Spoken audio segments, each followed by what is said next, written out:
Hello, and thanks for joining the Walt Weekly Podcast. My name is Walter Latham Sr., and I'm here with Sergeant Ernest J. Robinson. Thank you for being here, Ernest. And I'm also here with our co-host, Miss Bridget Stokes. Thank you, Bridget. Today, we want to talk about, with the Walt Weekly team here, about what's going on in politics. There's a lot going on. You know, we try to refrain from stepping into politics because the Walt Weekly is basically apolitical. So we don't recommend any party, whether it be Republican or Democrat.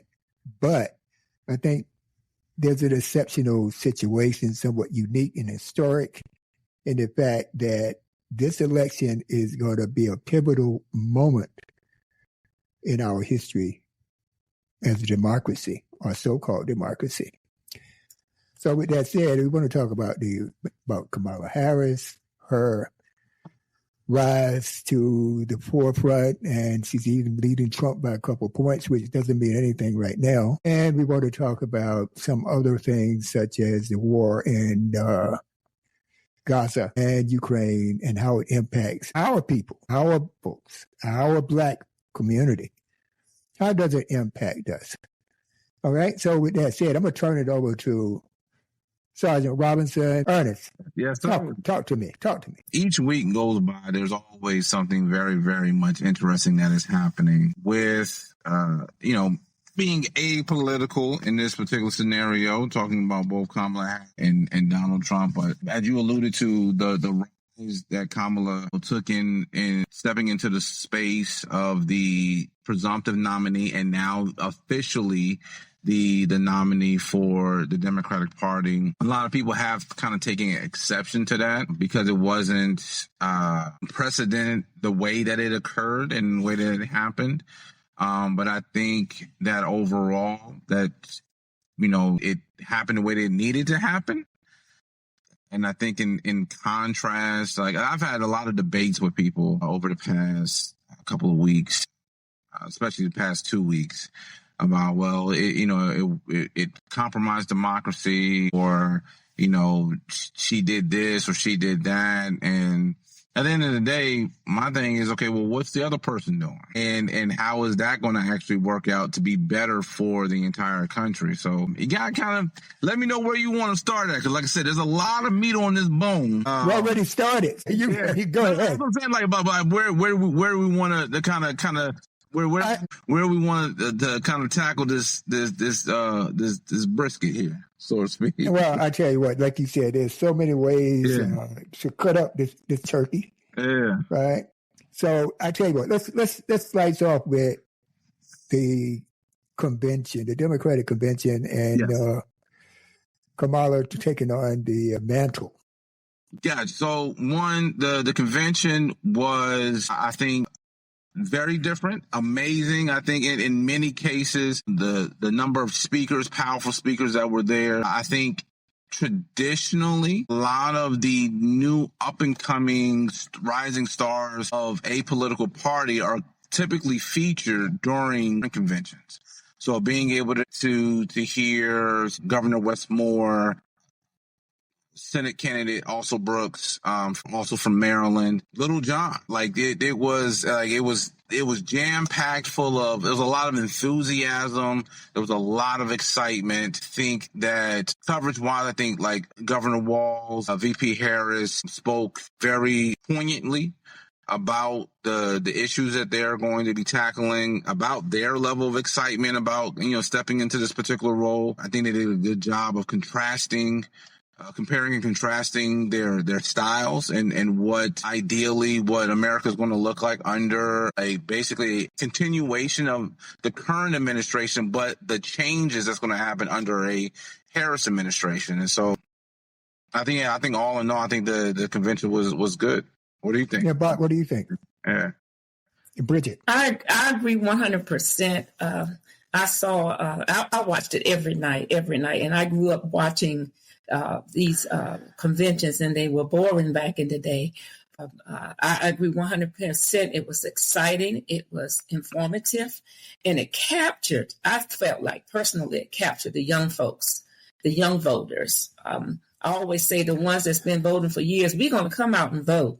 But the main target to me was for some of the younger ones. And they seem, from what I've seen on social media and checking TikTok and all these social medias, the young people was on it. I mean, they were enjoying it. They were into the speakers. And that's the important part, is how the messenger carried the message.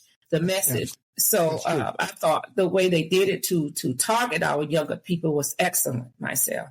Of course, the other side's going to be negative, but that's to be expected in some certain news broadcasts or the other side of the other party. I put it that way. But I would say the speakers would, you could take away things that they said, and that's the important, being able to take away the message and it sticks with you. So I agree 100%. Yeah, I do too. I think it was somewhat of a coup the way they pulled it off, though, because old man Joe, Uncle Joe, and he was just gone, man. There's no way you could roll back time. There's no way. And he did an honorable thing of stepping down or passing the torch on to Vice President Harris. I think that was great. All right. Now, my question is, do you anticipate, I know there will be some situations wherein there's going to be some negative news generated on Vice President Harris. It has to be. But the way I look at that is that Trump has essentially put up a barrier for any type of rumor. She did this, and look at all the things that he has done. I mean, if she could just let it roll off her shoulder, because he set a precedent as a liar, a cheater. I mean, the guy is a thief. Now, I'll say that now. He's a thief. I mean, I'm from New York. Not from New York. I'm from North Carolina, but I didn't been in New York 50 years. So I know the type of person he is. Okay? And people in New York know the type of person he is. Except out here in Long Island where I live, they still, behind the times. But I can understand that. I've been out here a long time, 32 years, as a matter of fact. But there's nothing they can bring up on Harris if she, I'm quite sure they're going to come out of the woodwork with something they found on her. But all she had to do is say, nope, wasn't me. That's it. All right? That's what Trump does. I didn't say that, even though you got on camera for a month ago saying it. All right? So I'm not worried about that. Okay? And I think she's been vetted well enough to be VP. So she definitely can be a president of the United States. And she's a good example for my granddaughters, y'all, and my great-granddaughter, y'all. So it's all good for me. All right. So with that said, come on. All right. Talk to me. I want to add that I do see how the younger generations don't quite do it the way Michelle Obama said, like when they go low, we go high. I'm seeing where this year they are swinging and whatever, they meeting them at their whatever point they want to meet them. If they want to meet them to the bottom, that's the way I'm seeing the Democratic Party and all those young folks that are creators. They are really out there fighting back with words. They need to meet them. That's right. They meet them up, in the playground if necessary, behind the wood pile. That's what that's what I like. To see a little fire, and I think that's what we wanted to see, a little fire thrown back. And I must say, even the Michelle Obama, she had a little fire tonight. She spoke. She was throwing some punches, and she won't go in high either. So I see a different agenda, definitely. And I think that it's important that we do address the elephants in the room and without any reservation. But I think it's still important of how we actually do it, because at the end of the day, we still want to be the examples of how to being able to engage in civil discourse, how we want to be able to address wrongs that have been done and to being able to correct them. And then to your point, Walter, about the things that may be said about VP Harris, I don't think that, I don't think that's there's not too much when you're in a glass house that's already been cracked up that you can be throwing so many different stones. To your point, yes, not just a liar just to the public, but a liar to his children, to his wife, cheated on his wife, fraudulent, documentation. He is the only president to be a convicted felon who's currently running for running for president. So he's the only past president who's been convicted. He's the only candidate who's ever been at least a 34 count felon running for presidency. There is, I mean, I've again, when I engage in these conversations, I don't think he's even a person, a citizen that should even be running for office. And I think that speaks more to the how disjointed the Republican Party is currently, and how, in some particular ways, how we as a society have been complicit to even allow for this to even take place and happen. Absolutely. Yeah. That's that I don't understand. I mean, how, and another thing, all right, I'm going to track back. First, I want to say there were like 500 signatures on a document supporting Vice President Harris from Republicans, George Bush Republicans. All right. And they said the reason they're doing that because it's bigger than Vice President Harris. It's bigger than the election. All right. It's our so-called democracy that's at stake. So, I mean, I agree with that. You know, you got a guy that wants to, you know, seek revenge and throw everybody out, you know, throw immigrants out of the country, millions of people. They want. I mean, and he said, and they need them. Last year, he said it last year. He said, well, I'll just be, you know, just one day, you know, the first day. But that's kind of been his goal. Again, a lot of these things go back to the 2016 election. We can even go back to even President Obama's election. I mean, after President Obama's election, I mean, that's what bore out the Tea Party. I mean, all of these things have been stepping stones that are then, again, for many people who are getting involved in politics now, don't necessarily remember. Yeah, you froze up, Ernest. Hello? But hopefully it'll come out in the end product. Yeah, go ahead. Is that me? Yeah, you froze. Okay. Couldn't hear you for a minute. What I was saying was that the Tea Party came after President Obama was elected. All right. And a lot of people get involved in politics now, people who are becoming more aware, people who are starting to vote now, they don't remember that. That's true.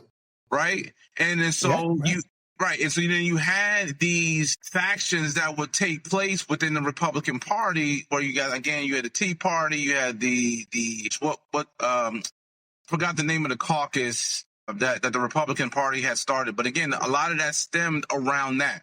Then you had overt obstructions of President Obama from nominating justices and passing legislation and, you know, just overtly allowing this to happen. But again, the people, both sides, our whole society, right, we have a say in who we elect to office. And we never held people accountable for what they said and what they did. And this is just kind of snowballed into Trump ran in 2011, specifically just to go against President Obama.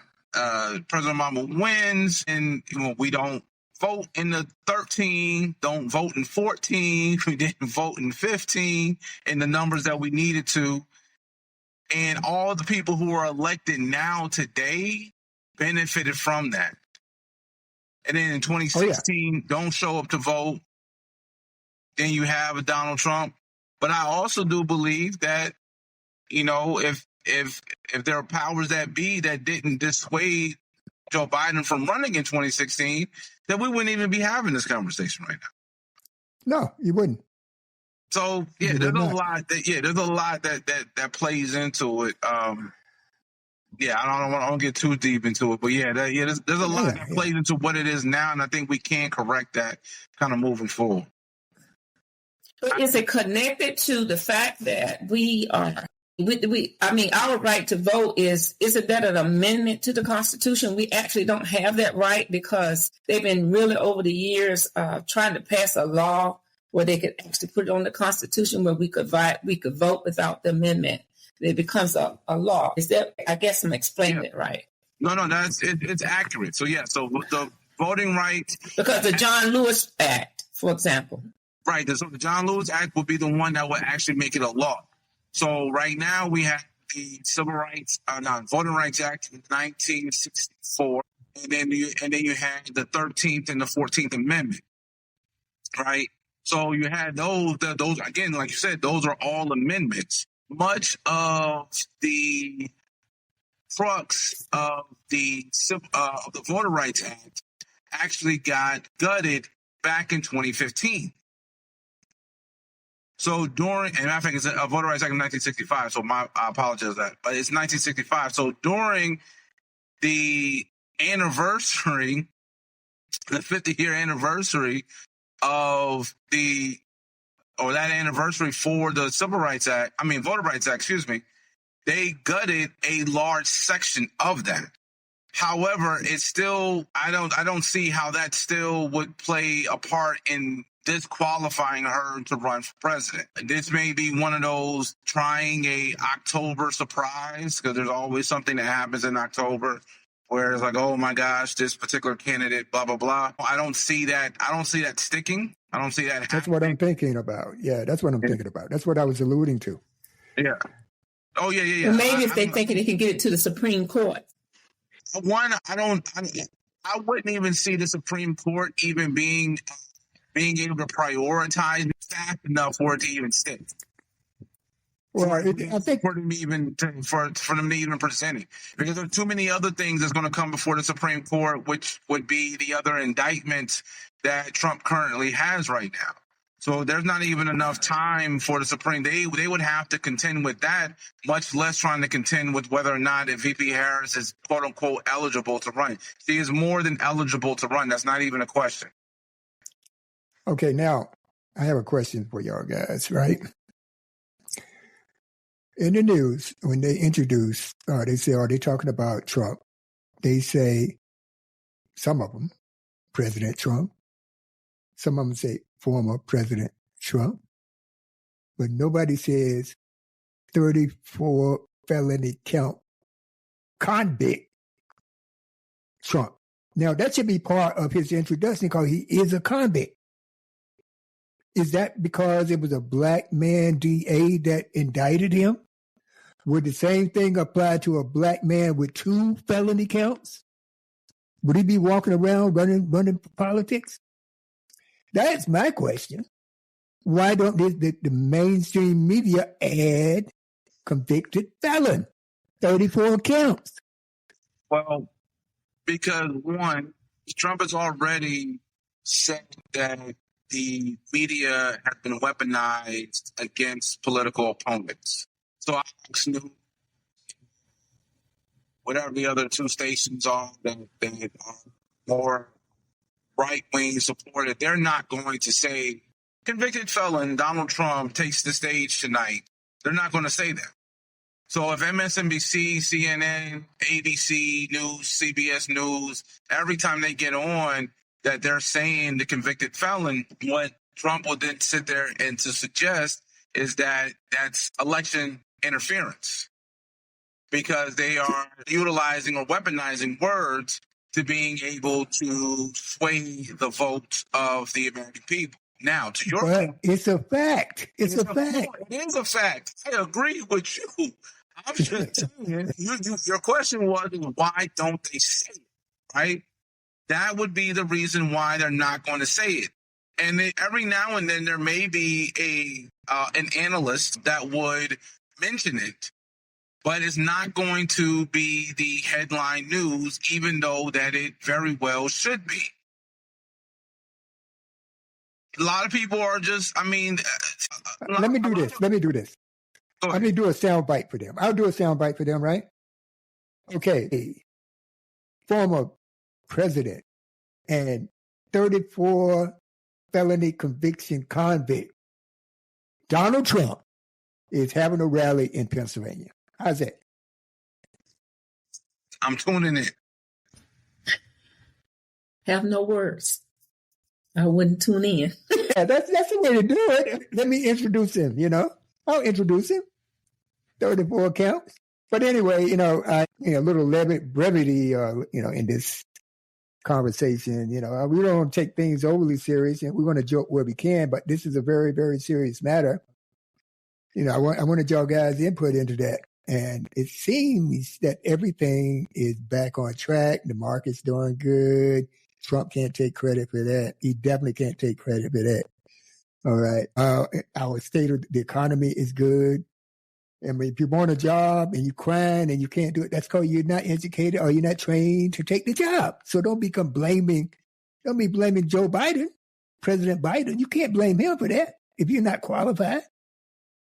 And you think everybody's taking your jobs. And I do want to talk about black jobs before we go today. We haven't talked about black jobs. I want to know, Ernest, you're a senior manager. You got any black jobs in at the office? The Veterans Affairs? It was a black job. Every job is a black job. You got that right. It was a black job. Yeah, it was a black job. I mean, yeah, it was a black job. Oh, the black jobs are the landscaper, the house cleaner. Those are jobs you're talking about, Trump. Black jobs. Those are the black jobs you mean? You got nobody to clean up your hotel? That's the jobs. You got a bunch of immigrants in there. You ain't got no black folks in there anyway. So don't lie. All right? Those are immigrants that are working for you. Just like down at Mar-a-Lago, those people that were moving those boxes, they were immigrants. They weren't Americans. So if you get rid of all the immigrants, who's going to do the job for you? Nobody. All right? Yeah, well, who's going to do the job? All right. Like Michelle Obama quoted Donald Trump, that black job you talking about just might be the job you seeking yourself. So, yeah. So we try to tell Kamala she's an immigrant. He's trying to say, no, she's not black. She's Indian. Yeah. She's Asian. She's this. And personally, I really have a problem with so many African American men that comes on and telling her that she's not black. Well, she's not one of us, so she's not black. I got a problem with that. And I said, I really wish they would learn their history so they could understand where our descendants come from and how we have spread it out over the nations. And where a lot of people on the slave ships was dropped off. A lot was dropped off in different places before they got to America or they escaped. There's so much history out there before they start claiming who's not African, who's not black, and who's not that. Hey, old folks used to say, if you got a little drop in you, then you're black. Well, even the Constitution says that. Even our Constitution says that. Exactly. Exactly. Right? And another thing, too, is the only difference between us and West Indians or Brazilian black people is that the boat stopped here first, then it went on down south. That's the only difference, folks. All right? We're all brothers and sisters. So with that nonsense, that's only, like I said, one of the key strategies, and Ernest should know this well, is you divide and conquer. You divide and conquer. That's the most effective offense that you have. All right. And that's what they've been leveraging on us for more than 400 years. Yeah. The division has been well seated. I mean, we can go, way old back in the day, turn of the century, paperback tests in order to get into certain organizations that, would have, those things. We would have people who would say that Dr. King wasn't black during that time. I mean, like in the 60s, everybody wasn't supporting Malcolm X and the Nation of Islam. They weren't supporting Dr. King. They weren't black enough. I mean, and especially when they changed, and every person that ran for office or tried to, so it's been something that's happening more. I think because there's so much history to understand and people to learn that it may be slightly more offensive now, because it's like, okay, well, you should definitely know better, right? And especially if we're looking at somebody who's, 40s, 50s, 60s, 70 years of age, brother and sister, you should definitely really know better than to say something that's ignorant to suggest that somebody is not black. Now, if you're going to chastise somebody because you felt like they weren't down enough, or they weren't this enough, or they didn't say it, or they weren't black the way that you were, then again, you still got to correct yourself about what it is you're actually saying and be honest about that. Like, you just feel like they not black enough for you. Then just say they not black enough for you. Don't say that they not black, because at the end of the day, they still are. There you go. I do want to end soon, but Do y'all guys heard about what's going on in the UK? Where these extreme right wingers are attacking minority people? I have heard about that. And again, a lot of this stuff is kind of, merging into one thing where they're seeing how basically like Nazism and right wingers here in the United States. Yeah. That, right wingers are treating, African Americans or people of color in this particular area, in this country. And they're repeating that there because, again, for a long period of time, the United States has touted ourselves as the moral compass for the world, even though during any of those particular times we were committing some of the most egregious acts against humankind, even though, again, we swore up and down that we are doing the best in the country and in the world. Yeah. It's been, decades, centuries, really, where, we've had like the paper bag test to get in certain organizations. We've had, constantly comparing ourselves, being who's blacker than this. They didn't accept Dr. King. He wasn't black enough. They didn't accept Malcolm X. He wasn't black enough at certain times. Thank you for joining the Walt Weekly. We can be found at Facebook, the Walt Weekly Podcast, Twitter at Walt Weekly, Instagram, The Walt Weekly, and www.thewaltweekly.com. Please like, follow, and share.